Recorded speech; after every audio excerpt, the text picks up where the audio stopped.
The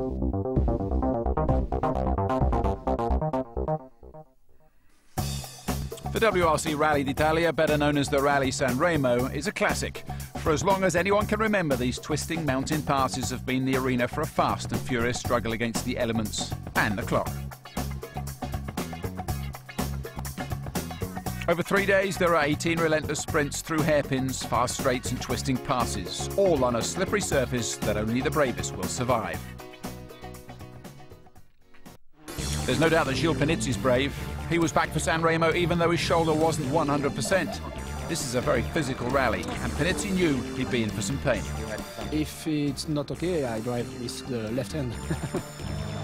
With both hands on the wheel, off he went. The shoulder hardly seemed to be bothering him. It was business as usual on this asphalt event. Panizzi was in the lead. Droite 95. Pour gauche à fond. Sur droite à fond. 50 mètres droite 100++. Armin Schwartz was another driver who wasn't fully fit. The broken ribs he'd suffered in a crash in the German rally meant he was in pain. But he only had to endure 11 kilometres of this event.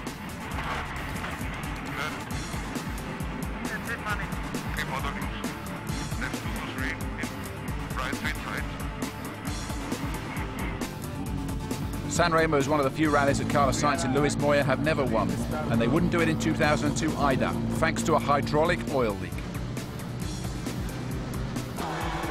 Colin McRae was off the pace too. On the first day he was out of the top 10, and the Scot would spend the next 2 days fighting his way up the leaderboard. Into 6 left tightens line and 2 right plus tightens maybe. Leaving Marco Martin to lead Ford's attack. But there was no way he was going to threaten the Peugeots. Citroen's Philippe Bogalski was keeping up with his French rivals. He was second. The sheer force of that smash left the French driver stunned.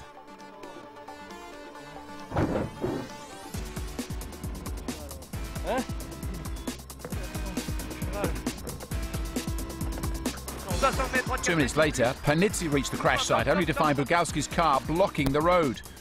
Precious seconds were ticking away, jeopardising the lead he'd worked so hard for. Brother Hervé tried his best to clear the way.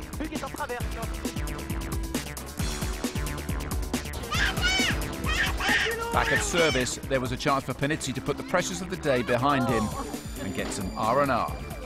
I really appreciate to work with him these 15 days, because he has been crazy how he works. You can't imagine how he is working and focus to be here and to be the best he can. While Panizzi rested at service, the fans were out in force. Thousands of them camp out to make sure they'll get a great view. Life under canvas might be tough, but this is Italy, and they do it in style. A little food, a little wine, and some firelight. And there was still plenty in store for them to enjoy. With Bogalski gone, Marcus Gronholm smoothly manoeuvred his way into second place. But it was a little bit more uncomfortable for Richard Burns. Petter Solberg was on a charge, and after Burns' third place. Solberg saw his chance. He caught and passed the Englishman, but by the narrowest of margins. Good news for Petter, bad news for Tommy. He'd retire yet again. Doing all he could to cling on to the title, Richard Burns started the final day determined to take third place back. But Solberg was just as dogged. He wanted that place on the podium himself. With each stage, Burns shaved more and more time off Solberg's lead. But it wasn't enough, much to the delight of the Norwegian. Spot on.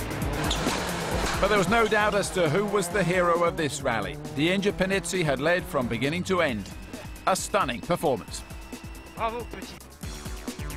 After 3 days and 18 stages, Panizzi finished the rally with a 20-second lead over Marcus Gronholm. And once again, it was all smiles in the Peugeot camp.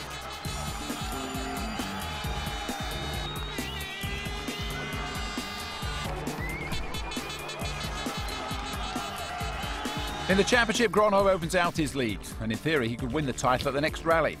And Peugeot could take the manufacturer's title there too.